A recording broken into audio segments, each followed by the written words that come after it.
It was a sunny morning when John, an elderly gentleman with a humble appearance, arrived at the reception desk of the Grand River Hotel.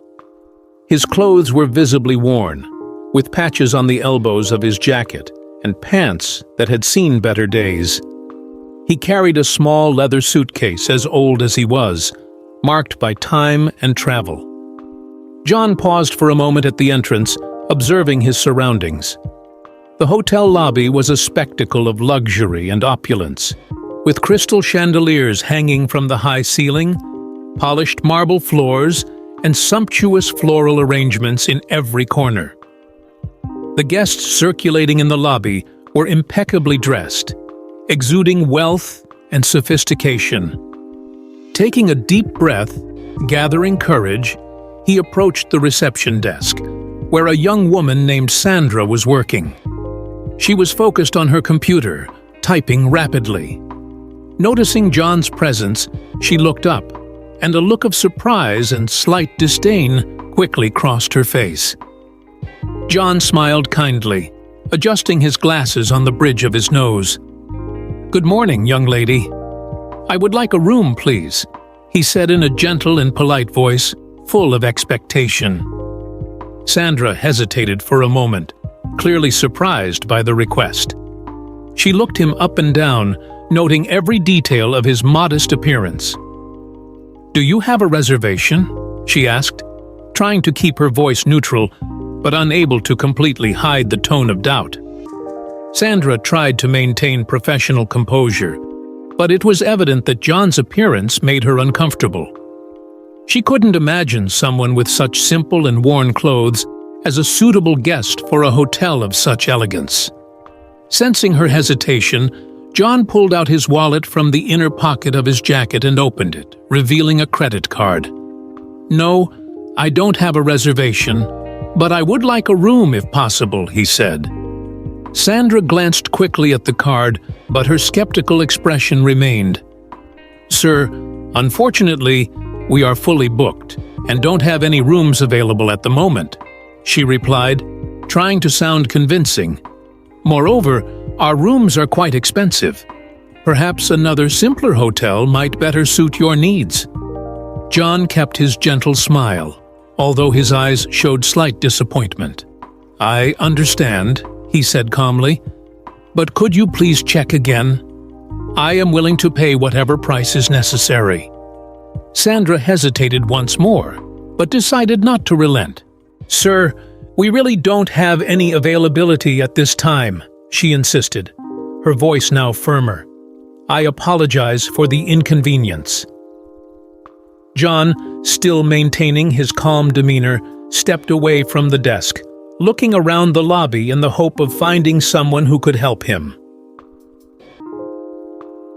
Determined not to give up so easily, John approached a group of employees chatting near the entrance of the hotel restaurant. He explained his situation and asked for help in getting a room. Among the employees was Jack, the reception manager. Listening to John's story, he approached with a stern expression. "Sir, you have already been told that we have no rooms available. Please understand that we cannot accommodate you here," Jack said, his voice filled with authority and impatience. John, still serene, insisted. "I really need a place to stay tonight. I can pay. Don't worry. I just need a bit of understanding." Jack crossed his arms, clearly irritated. "Sir, our hotel caters to a very specific clientele, and frankly, I believe another place would better meet your needs. I will ask a security guard to escort you out." A security guard approached, ready to escort John out of the hotel. The elderly man, resigned, sighed deeply, realizing that his words were having no effect.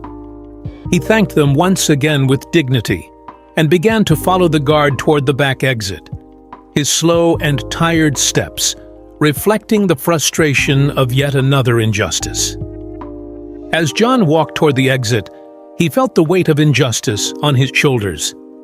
Each step seemed heavier than the last. Nearing the back door, a sweet female voice interrupted him. "Wait, please," said the voice. John turned and saw a middle-aged woman dressed in the simple uniform of the hotel's laundry staff. Her eyes shone with concern and kindness. "Can I help you with something?" The impatient guard tried to intervene. "Don't worry, Amy. I'm just escorting him out." Amy, ignoring the guard, approached John and looked directly into his eyes. "You look tired.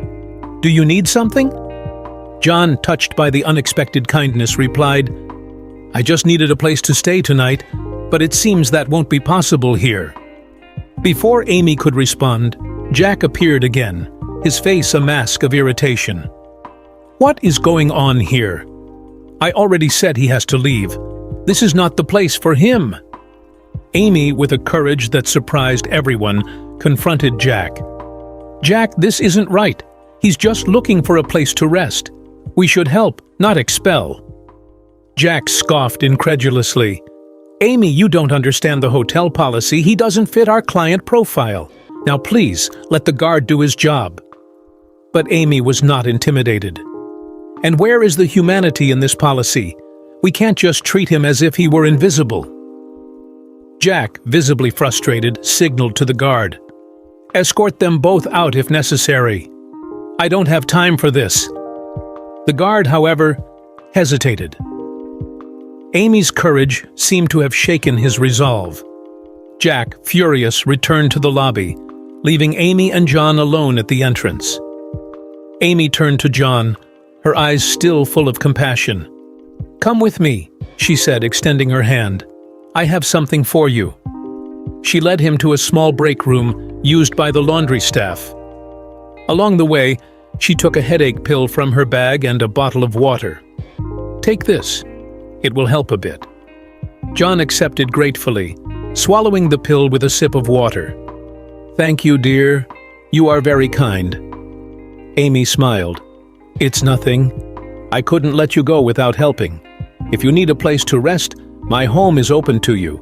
It's not much, but it's cozy." John, surprised by the offer, responded, "You would do this for me? You don't even know me."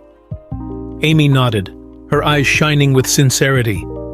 "We all need help at some point, and I know what it means to be in a difficult situation." She paused, looking at the floor before continuing. "My husband Oliver lost a leg in an accident. Since then, things have been complicated. But we have always found a way to move forward." John, touched by Amy's sincerity, felt a wave of gratitude. "I accept your offer and promise not to cause any trouble." Amy smiled. "Don't worry.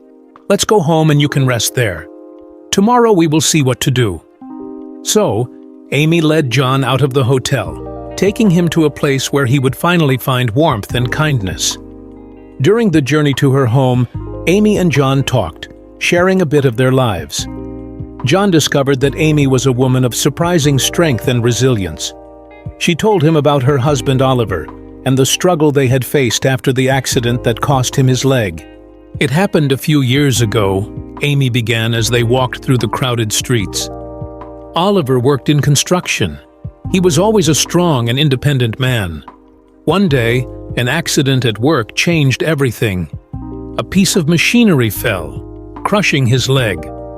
The doctors did everything they could, but there was no way to save it." John listened intently, feeling the pain and strength in Amy's words. "Since then," Amy continued, "we have had to adapt to a new reality. Oliver has been extraordinary, finding the strength to carry on, even though his life has completely changed. He found work as a woodworking teacher at a local school, and I started working at the Grand River Hotel to support our family." John nodded, respecting the courage and determination of this woman. "You are an extraordinary person, Amy. Thank you for sharing your story with me." Amy smiled, appreciating John's sincerity. "We all have a story, John. And sometimes, meeting someone and hearing their story reminds us that we are not alone in our struggles." They arrived at a small, cozy house, well kept despite the modest conditions. Amy opened the door and invited John inside. "Welcome to our home, John. Please make yourself at home." Oliver, sitting in a wheelchair near the window, greeted John with a warm smile. "Hello, I'm Oliver. You are welcome here." John, visibly moved, felt overwhelmed by the kindness and hospitality of Amy and Oliver. "You have no idea how much I appreciate this gesture. It's hard to find such generous people nowadays," he said, shaking Oliver's hand with gratitude. Amy led him to a small, cozy room with a comfortable bed and a window, overlooking the garden behind the house. "You can stay here for as long as you need. Tomorrow we will look for a more permanent solution," she said with a reassuring smile. "Thank you very much. I really appreciate your hospitality." The night passed in an atmosphere of camaraderie and shared stories. Amy prepared a simple but delicious meal, and everyone sat down to eat. During dinner, John shared a bit more about his life, but always vaguely, without revealing too much about his past or his intentions. Curious, Oliver asked, "John, what brought you to that hotel today? It seemed like you had an important reason to be there." John hesitated for a moment before replying, "I had important business to attend to there. In a way, I'm glad I did because it gave me the opportunity to meet you." Amy and Oliver exchanged a knowing look. They knew how life could be full of surprises and unexpected turns. "Sometimes things happen for a reason," Amy said softly, "and we are happy to be able to help." John smiled, feeling more relaxed and at peace than he had been in a long time. "You are special people, and tonight reminded me of what really matters in life." The conversation continued late into the night until everyone finally retired to sleep. John settled on a small couch in the living room, feeling deep gratitude for the hospitality and kindness that Amy and Oliver had shown him. He fell asleep with a smile on his face, eager to see what the next day would bring. The following morning, John woke up to the first rays of sunlight filtering through the curtains of the small living room. As he stretched, he noticed Amy already up, preparing breakfast in the kitchen. "Good morning, John," she said with a warm smile. "I hope you slept well." "Yes, I slept very well. Thank you so much," John replied. "I truly appreciate everything you and Oliver have done for me." "It was nothing," Amy said. "It's the least we can do. But you mentioned you had important business at the hotel. We can accompany you back there to see if we can resolve this." John nodded. "Yes, I think that would be a good idea. And this time, maybe we'll have better luck." After breakfast, Amy and John returned to the Grand River Hotel. Upon arriving in the lobby, they found the receptionist Sandra still at her post, her expression turning to pure disbelief upon seeing John again. "Sir, I thought we made it clear yesterday," she began, but John interrupted her with a calm gesture. "I need to speak with the manager," he said, this time with a firmness he had not shown before. Before Sandra could protest, Grace, the hotel manager, appeared. She looked at John and then at Amy, clearly confused by the situation. "Grace, this gentleman is insisting again," Sandra said, trying to justify her decision from the previous day. Grace approached, assessing John with a curious look. "Can I help you, sir?" John smiled, extending his hand to greet her. "Yes, you can. My name is John King, and I am the owner of this hotel." A stunned silence fell over the lobby. Grace's mouth dropped open as she processed the revelation. Sandra paled, her confidence quickly fading. You're the owner of the hotel?" Sandra stammered, unable to hide the shock in her voice. "Yes, I am," John confirmed. "And I came here to check on the state of the hotel and evaluate the performance of the staff. Unfortunately, what I found yesterday was a receptionist who judged a guest based on his appearance and a supervisor who reinforced this behavior." Grace, trying to regain her composure, looked meaningfully at Sandra. Meanwhile, Manager Jack had also approached, having witnessed the revelation. "Mr. King, I deeply apologize for the treatment you received. "This is absolutely unacceptable and against all the values of our hotel," Grace said. John, maintaining his calm tone, continued, "Sandra, you judged me without giving me a chance. And Jack, your lack of empathy and humanity was unacceptable. Both of you need to understand that a person's appearance does not define their worth or character." Sandra, almost in tears, stammered an apology. "Mr. King, I'm so sorry. I didn't know. I didn't mean to offend." "I believe you didn't mean to," John said, "but your actions showed otherwise, and this must be corrected." Grace intervened, trying to remedy the situation. "Mr. King, please allow us to make this right. Sandra and Jack will receive the necessary training and guidance to prevent this from happening again.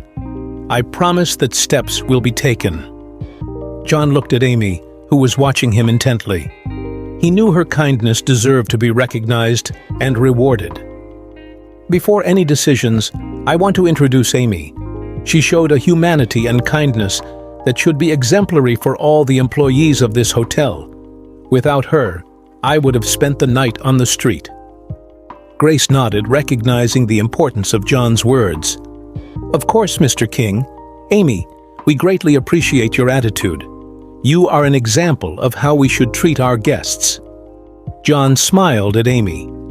"Now let's discuss the consequences and the next steps." John turned to Sandra and Jack, his gaze still firm but now more reflective.